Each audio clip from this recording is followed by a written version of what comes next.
so that people at home can help the kids and younger ones to work on their writing. So we'll be talking about the learning to write process, about the sorts of things that we look for in writing at school, so that you can help out with your kids' writing at home. And we've got some practical ideas and some resources and things to give you as well. Hopefully that sounds good. Alright, so if you think about writing at home, we know that children pick things up from, sorry, somebody else is joining us. We know that children pick things up from what they see adults doing at home. So if you think about what you are modelling at home, do your children see you writing? Or do children see you writing? And what sort of writing might they see you doing? You're just doing this? Uh-huh.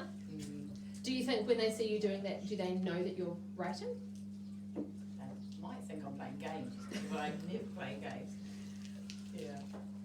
I mean, they'd see me fill in a form or a shopping list or something like that. But a lot of the time what they're seeing is actually electronic, isn't it? Emails and Seesaw, WhatsApp, all those things. Hopefully Seesaw and WhatsApp. Especially Seesaw. We like that one around here. So it's quite good to make the point, if you're writing using a device, a cell phone, an iPad, a laptop, anything like that, it's quite good if you can model, make it really clear that that is actually writing, because as you say, they may well think we're playing games some of the time.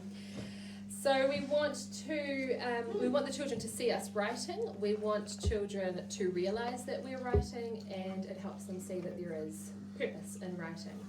Because of course, writing is not just something that you learn to do at school because your teacher wants you to, it's something that you do that is to help you communicate in all sorts of different ways as an adult and in all sorts of different aspects of your life.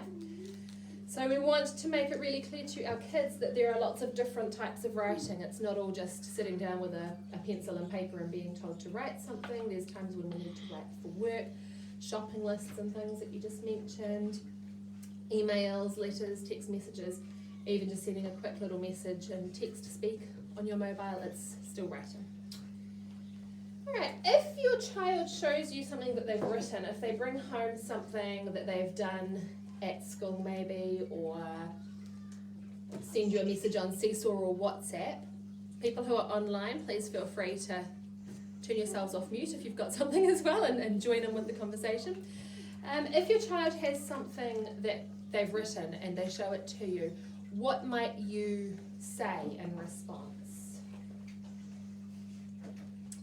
If a child brings home something and says, look Mum, I wrote this, or look Big Sister, I wrote this, what might you say to them when you have a look at the writing? What might you comment on?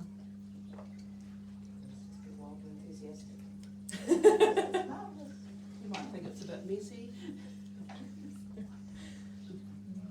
Either wildly enthusiastic, that's marvellous, or it's a little bit messy. Anything else?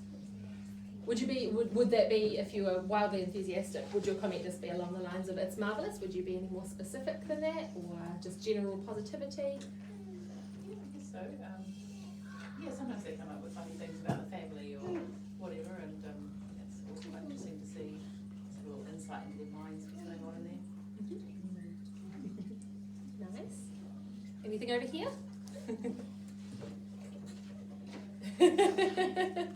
Don't mean to put you on the spot, guys. People who are online, did you want to jump in at all? I can't see you or hear you, so I hope that you can see us and hear us.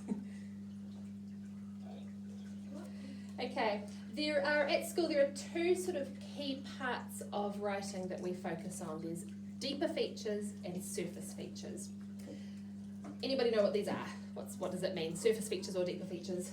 I was doing a yes or test this around, so you know about that now. We have a student teacher in the room. Cool. And you don't know what surface features and deeper features are? What year are you in? Year 8. So we have a year 8 student here as well. Not sure about surface and deeper features. The surface features are the sorts of things that you can see on the page, and the deeper features are the sorts of things that you need to read the writing and look a little bit further, a little bit deeper in order to see. If you have a look up on the board there behind you, there's a couple of writing samples. Which one do you think looks nicer? For the parents, which one would you like your child to bring home?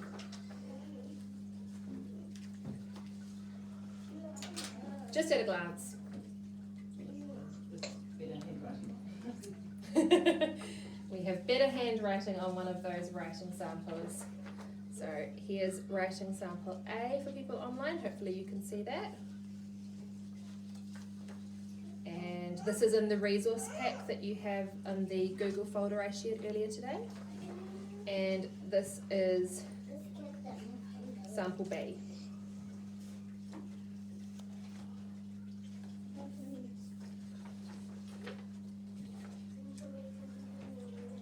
So we have one vote for sample A because it looks neater, which is as good a reason as any. We do teach handwriting at school as well, of course. Alright, so if you actually get up a little bit closer and look at those, or if you are online, if you want to have a look at the resource, there's a little transcript at the bottom of the pages there. So writing sample A, which is the one with the nice neat handwriting, says, in the weeks I went to the shop and why I put in my dog because he's fluffy and I like eating with my cousin and sleeping with her. Okay, this was a year 2 student, so there's a few spelling mistakes and capital letters and funny places and things like that, but that's pretty normal. We expect that with year 2s. The second sample, which is a bit of a mess. We've got scribbles, things crossed out, letters all over the place. If you read it, it says, my poor rat. My poor rat died. My rat made a racket when she was alive. I am missing Petal. She was the best rat in the world. We put her in a box and we buried her in the dirt. When she was buried, we put flowers on the box. First we put a towel on her, then we put her in the box. My little sister cried hard as. I put her in her room. I cried on my dad, he hugged me tight, and I fell asleep. So now which one would we prefer our child to bring home? The task was the same, so those were two year 2 children in the same class. Both of them have a few errors of spelling and things like that, but the task was for both of them to describe an animal that you know well. So one of them has written about her poor rat Petal that died, and the other has written about going to the shop, patting her dog, and eating with her cousin. So one of them has not really met the criteria very well, and the other one has written this long piece of writing all about what happened when Petal the rat tragically passed away. Which one would we prefer our child to bring home now? Yeah. My poor rat. So you can see if you look at the writing samples, one of them, yes, it's a bit of a mess. We've got crossings out and scribblings, and some parts of it are actually quite hard to read. But the content is really good. There's interesting language, interesting sentence structures, there's a lot more detail. She's used some really nice student voice, we call it. It sounds like she's talking to us when she says things like, I cried hard as, and Dad hugged me tight. You can imagine a child saying that. Whereas in the weeks, beautiful and neat. The spelling's pretty good considering it's nicely, all the letters are sitting on the line, but the content is not as strong. So the difference between those two pieces of writing is really about surface features and deeper features. The surface features are the things like spelling, handwriting, punctuation, all those sorts of things. And we can see some of those in the weeks, sample A. Whereas sample B, my poor rat, the surface features are not amazing. but the deeper features are really there. It's like if it has an impact on you, that's, that's good writing. If you come out with some, it's touched you in some way, that's good writing, isn't it? Definitely. And I think my poor rat does. I've read that a lot of times by now, but every time I sort of want to laugh and cry every time I read it. Because she's obviously very emotional about her poor rat, and you feel a bit sorry for the little sister being crying hard as and then being put in her room. Yeah, there's quite a bit of drama to that one, isn't there? There is. Yeah, and some nice language and things like that. So we've got some copies of those here. If you would like them, I'll just leave them over here, but if you want to, you can have those to hang on to. Thank you. Okay. What is the purpose of writing? Why do we write? Why do we learn to write? What's the point in doing writing? What do you think? Because when you grow up, you could be a scientist or I forgot the name, space person. Astronaut? Yeah, astronaut. Astronaut, yeah. And you have to be able to write equations and you have to message people by paper and write. Good answer. What year are you in? Year 3. Year, ooh, we've got a year 3 as well. Well done, Mr. Year 3. Sorry, what's your name? William Ernst. William. Well done, William. Good answer. So if you grow up and become a scientist or an astronaut, you might need to write down lots of equations and you might need to write messages. Who would you be writing those messages for, do you think? Some rescue people if your rocket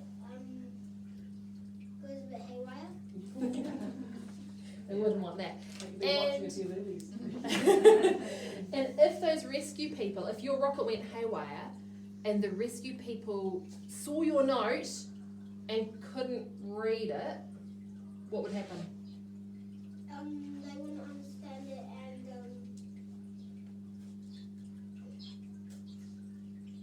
well, if it was from the astronaut and they couldn't read it and it's not in handwriting, but if the astronaut isn't there in time, they still might think he's in trouble.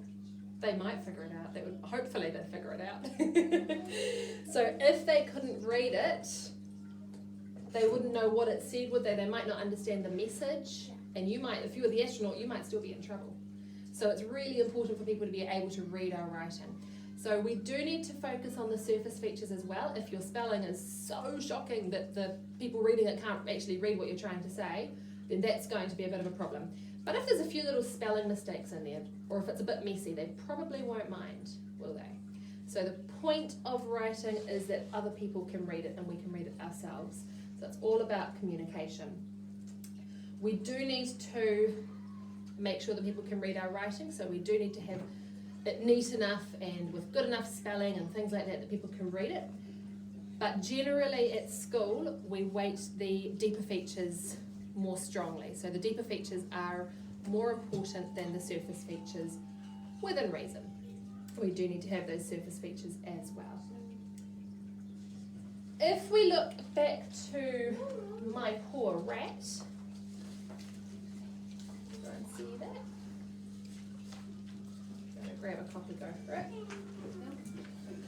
What is it about this piece of writing that makes us, as somebody said, feel something, or that we like about it? What are the good things about this piece of writing? It's definitely not the handwriting.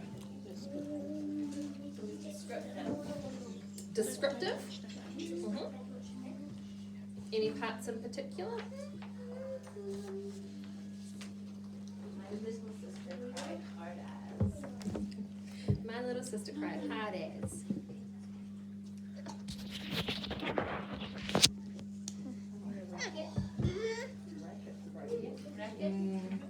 My rat made a racket when she was alive.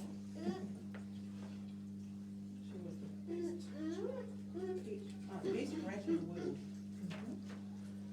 So we've got some opinions in there. Of course, everybody thinks that they're pet rat or whatever pet they have is the best one in the world, but it's nice to have some opinions in there. This child's put her opinion that Peter was the best rat in the world. She's got some lovely descriptions. There's lots of quite emotional words, aren't there, as well, as somebody said earlier, it makes you feel something because there's lots of emotion in there about the crying and the hugging and I'm missing Peter. My poor rat, you know, Yes. like that emotional part of it, yeah. I like the way there's different sentence structures as well. We've got, she's sort of almost alternating between short sentences and long sentences. My poor rat died. My rat made a racket when she was alive. I am missing Peter. So we have a short sentence, then a longer one, then a shorter one again. And all of these things are things that you can't just see at a glance. When you first look at the piece of writing, you wouldn't notice these things. You've got to actually read it or ask the child to read it to you.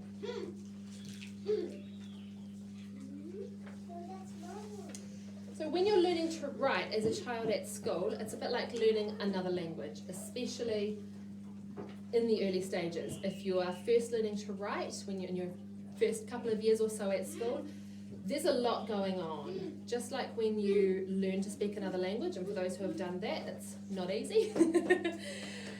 There's a lot of things that you're having to remember all at once. If you're learning to write and you're a sort of a year 1 or 2 at school, you're still developing your fine motor skills, so you're still having to actually think about how you hold the pen or pencil or the writing implement. You're thinking about your letter formation.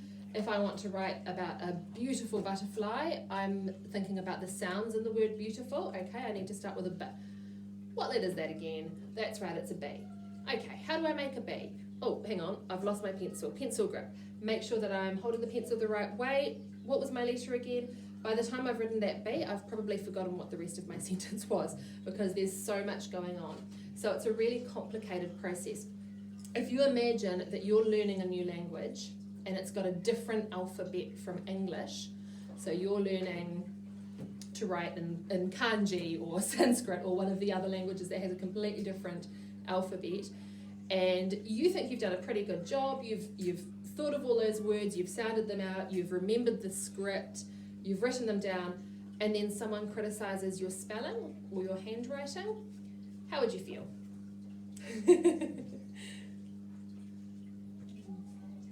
Wouldn't be too nice, would it?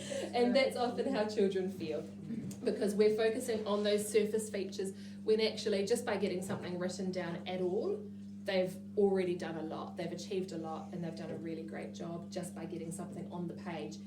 We wouldn't feel too good if we were doing something like that and then we were criticised because our work was untidy, and that's quite often how especially the younger children can feel at times. So we want to respond really positively. So there was a comment earlier about being super enthusiastic if somebody shows you something. We want to ideally try to focus on the deeper features. So if a child shows you something that they've written, focus on the ideas as much as you can rather than on the spelling and handwriting, because they are more important on the whole, within reason, and that's where the child's showing their personality, showing their communication skills. So it's really important to try and focus on those deeper features, the language they've used, the sentence structures that they've used, things like that, rather than spelling and handwriting. Right, we have another writing sample here. This one is this one is called Table Manners, and this is also in the folder that I shared online. This one is not from my class, this is a curriculum exemplar. So these are all available online, and they are to help teachers assess students' writing. This is a level 2 piece of writing, which typically equates roughly to years 3 and 4 at school. So if you have a look at that piece of writing, imagine that your child brought this writing home from school one day and said, look, Mum, look, big sister, this is the writing that I did at school today. Just have a little look down through the piece of writing and think how you could possibly respond if a child brought this home to show you. So for those online, hopefully you can see it in the folder there. My grandma always tells me off for not having good enough table manners. She's got all these serviettes and serviette rings. Me and my grandma and granddad all have our own serviette and serviette ring. One has granddad's name engraved on it. My grandparents have a lot of butter knives, and when I say a lot, I mean a lot. They got them all for wedding presents. They were in fashion then. Whenever I go there, I always tell myself, table manners, serviettes, serviette rings, gee, what next? Now this is probably from a child in about year 3 or 4. As we can expect, there are some spelling errors and things like that. But if a child were to bring something like this home, how might you comment? What might you say? That was a funny story. Mm-hmm. As amusing. Glad you clarified. So far, till you told us, we would have found fault with the child's presentation. But since you told us, now we will focus more about what they are thinking and what they are trying to express. Perfect. So, do you have any examples? What might you comment on?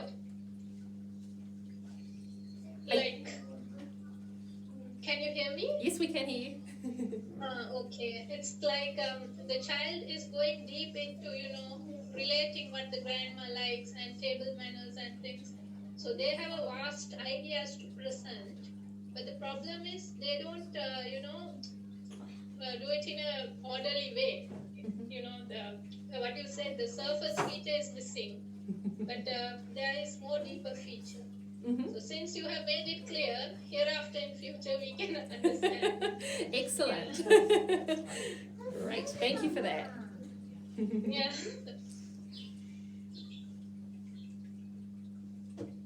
Anyone else? What comments might you make with this piece of writing? I think the person's used humour really well. Mm. Yeah. It's actually quite funny. And the words they've used, like fashion, for a child that age, engrave, some interesting vocab. And gee, what next at the end? It's a really effective ending, isn't it? Yeah. And again, that's that student voice where it sounds like the person who's talking. When we talk, we all sound different. And yet sometimes, especially if they've been given a particular task at school, children tend to write very similar stories. If I say describe the sky, or describe what we can see outside the window, often there'll be a lot of similarities, at least in the early stages, in what children produce. What we really want to encourage is their voice to come through in their writing so it sounds like them. So to have this child finishing with, gee, what next? I would imagine that probably no one else would have a sentence like that when they described their grandmother. So that's a really nice example of student voice.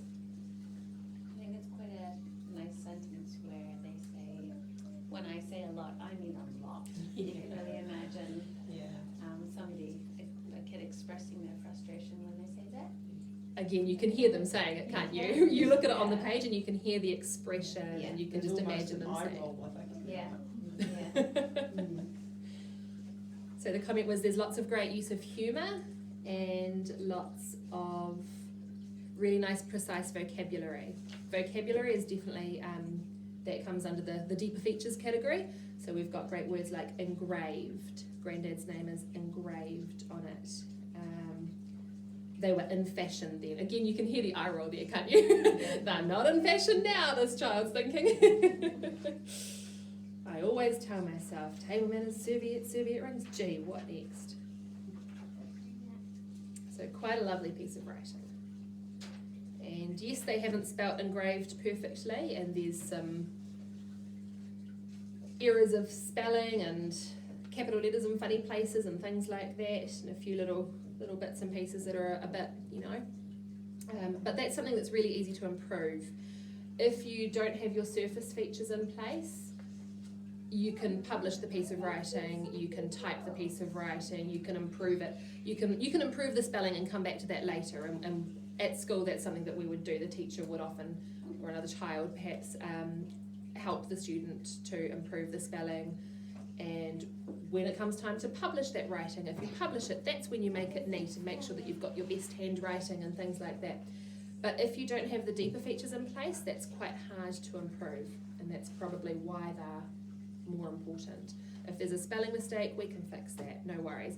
But if you don't have the vocabulary, the language, the sentence structure, the ideas, the personal voice, that's much harder for somebody else to help you improve. If there's no personal voice in there and I try and help as a teacher, it's going to end up sounding like my voice instead of the child's voice, and that's the last thing we want because it's personal voice. Okay. What do you think the best way is to develop vocabulary? Read to your child. The question was, what's the best way to develop vocabulary? Read to your child and talk to your child, because every time you do that, they are learning from you. The children who, especially in the early years, I teach juniors, the children who pick up writing most quickly are usually the ones who have been read to a lot. They talk about the 1,000-book child, and the 1,000-book child has had 1,000 experiences of being read to before they start school. So if anyone has preschoolers, please read to them as much as you can. You're aiming for 1,000 books by the time they get to school. Now that does work out to something like, I can't remember, I think if you start when they're 2 and read to them 4 times a week or something like that. And it doesn't have to be 1,000 different books. You can read the same book 5 times and that counts as 5, because every time they hear that book again, it's reinforcing the vocabulary, the language structures, things like that in the book. Children pick up writing styles and writing structures as well from being read to. If a child's read a lot of fairy tales or had fairy tales read to them, then when they start school, we find that we can teach them the narrative writing style much more easily because they're familiar with it. Even if they haven't really thought about it in the past, it's something that's familiar to them, they've had lots of experience with it. If they've read lots of descriptions or had them read to them, then again, that sort of language and style will be familiar to them. Sorry, what was that? Oh, I was going to say that, the Once Upon a Time is something they really like Mm. at the beginning. Mm. It's a good kicking off place for all sorts of stories and And it starts to sort of spark their imaginations and their creativity and get those creative juices flowing, doesn't it? Yeah. And again, talking to your child. So if you're reading to your child, of course, you tend to read largely what's on the page in front of you. But obviously it's also great to talk about the book as you're reading. You're stopping and you're talking about the picture or the characters or what's happening. But also just having conversations with your child. That way they are learning vocabulary from you. And especially young children are absolute sponges. They hear a word and they start playing with it, and often they'll not quite understand it, so they'll sort of experiment and maybe use it in a slightly unusual context until they figure it out. But sometimes they've only heard that word once before and they're sort of having to guess what it means from the context, and then they're able to use it. If they don't know the word, of course, they can't write it. So we can't look for amazing words like engraved from a child that is not familiar with that word. So the vocab is really, really big. We've done a lot of work at our school here with Dr. Yanni Van Hees, and she talks about gifting language to your child. So every time you have a conversation with your child, try and use some different words that they can pick up from you, and that's you giving them the gift of that language. Any other thoughts about how you could improve your child's vocabulary? Like, can we make them play Scrabble and things like Ooh, that? great. I love Scrabble. Definitely. Definitely. And that way you'll be putting down a word on the Scrabble board and they'll say, what does that mean? And that's a great way to teach them. Definitely. Great idea. And of course it's good for their spelling as well. 2 birds with 1 stone. I think teachers picking up on words that are used in the movies that they watch too. Like that was, what do you think that word means and when can we use it? Definitely talking about words that they hear in movies, on TV, in books. Talking with different family members have different experiences. Grandparents, maybe going fishing, all those sorts of different experiences they can have as a child. If we think about the child that wrote the table manners writing sample, I think probably a lot of children these days wouldn't know what serviette ring, what a serviette ring was or what that term meant. So they've had that experience from talking to different people and having experience with different people. They've gained that vocabulary. Definitely. It kind of Yeah. shows, like that story's all about kind of a generational gap, isn't it? And that shows the beauty of kids spending time with the grandparents or aunts, uncles, like outside of their own kind of world, and picking up some of that maybe old-fashioned language or ideas, and just makes them much more well-rounded.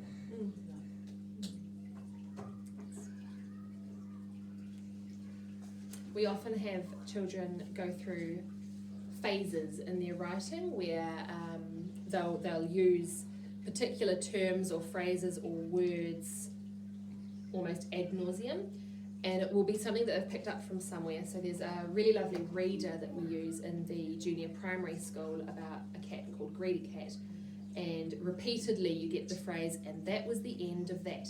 And I've often had children who are so tickled by, because it's quite a funny book, they're so tickled by the book and the whole content of this and that particular phrase, that then we end up with almost every story finishing with, and that was the end of that. And that's fine, because that's something that they've learnt from somewhere, they've picked up. And we talk about borrowing other people's ideas when you're reading, or if you're looking at something that a classmate has written. As long as you acknowledge where you got it from, of course, we're not condoning plagiarism. And as long as you ask, if it's a real person, like the kid sitting next to you or something, can I borrow that idea? And we try to model that at school as well. Like, oh, I love that word. Do you think I could use that next time I'm writing a story? And they always say, oh yes, because they love that idea. So it's also really good for children to learn from other children, or from wherever it may be that they're experiencing language, really. And there's nothing at all wrong with borrowing or stealing other people's ideas, as long as you acknowledge it. Poetry is great as well, and song lyrics, sing the words and pick up different ideas. Definitely. Nursery rhymes, poems, songs are huge. They give children the understanding of rhythm and rhyme. Rhyme is hugely important when you're learning to spell, as well as being a great language feature. If you can spell look, you can also spell took, and if you can spell took, you can spell hook and chook, and so on and so forth. And children pick up rhyme and also rhythm through nursery rhymes, songs, poems, things like that. There's a really interesting statistic I heard that a child that starts school knowing 5 nursery rhymes is 90% more likely to be reading well and in the top reading group a year later at school, which sounds counterintuitive because it's only 5 nursery rhymes. How would that help you to be in a reading group that's doing well? But when you think about it, they probably don't just know 5 nursery rhymes. They've probably been read to a lot. They've had a lot of conversations with different family members. They've had other sorts of experience with language to the point that they can recite 5 nursery rhymes, and it will really help them with the rhythm and the rhyme, which does very much help you learn to spell and to write. And on that note, we have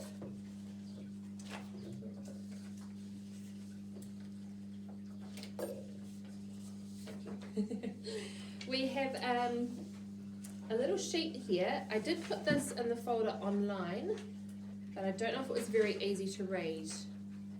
So we might just have a quick chat about this. This is not mine.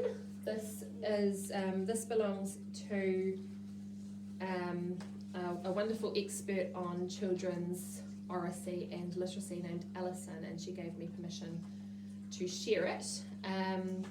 So this is how parents can make a difference to their child's education, and I'll let you take your copies and read them later on. But talk, straight from birth. So for those who have little ones, sing, tell nursery rhymes, tell stories, and that's not just reading to the children, but also telling stories from your family, from your culture. Any form of storytelling is helping them. It's again, it comes back to their vocabulary and their language skills and things like that. Talk in your home language, and we might talk a little bit more about that next week, because it's that's a big one, and a lot of people really struggle with whether they should be using their home language if they have another home language, or using English at home, or whether they should be using both, and what do I do if I speak in my additional language and my child doesn't understand me or doesn't respond, and things like that. But it's huge. It's a really huge advantage to a child to speak more than one language. So if you do speak another language, please do that at home with your children. But we'll talk about that a little bit more next week. Read to children, here we go. So aim to read 1,000 books before school, and she's put here that's about 4 a week. Repeat reading is good. Children need to hear the same books again and again. So if you haven't already, we strongly recommend that you sign up, join up to your local library. Listen and read with children. So listen to their books and talk about them. We're not just reading for the sake of reading, we're also talking about the text. What do you think will happen next? How do you feel that character might be feeling? That sort of thing. Encourage writing, and don't forget that they are, of course, picking things up from you. So if you're encouraging your child to write, it's really helpful if they see you writing as well. And if that's on a device, that's fine. Celebrate their writing. So if they bring home a story, or if they do some writing at home, pop it up on the fridge for a week, or on the wall, or on a pinboard. Ask them to tell you about their story, and don't worry about spelling. As we've discussed with the surface features versus deeper features, the ideas matter more, at least to start with. And there's a little piece there about teenagers as well, talking about social and political issues. Read to yourself.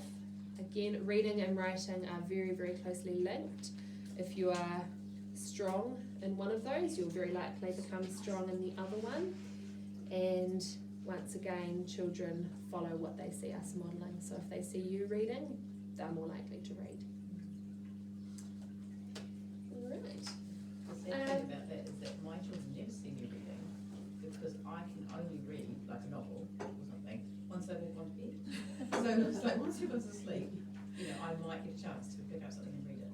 So that actually is maybe that's what Mummy does when she's Great idea. And it's just about the talking to teenagers. Like if you say to your child, "Oh, how was school today?" they'll just say "good." So around the dinner table, I say, "What's the best thing that happened at school today? What's the worst thing that happened?" So then I actually get some information out of them, and they can't just say "good." They have to tell me, "Oh, so this went badly," or "I was bullied," or "this happened," or "Oh, I got a prize," and I get so much more actual information out of them. And that's great, because then that's giving you the chance to open up the conversation further and respond. So you can have that sort of to and fro conversation, as opposed to you ask a question, you get a one-word answer, and it's really hard sometimes then to continue the conversation from there. But if you've made a comment or asked a more open question that gives them the opportunity to give you more back, then you can respond. You can tell them something about your day and see what they respond with to that, so you can carry that conversation on for a little bit longer. Nice. Any other thoughts about this? Or any other suggestions about how to get kids talking?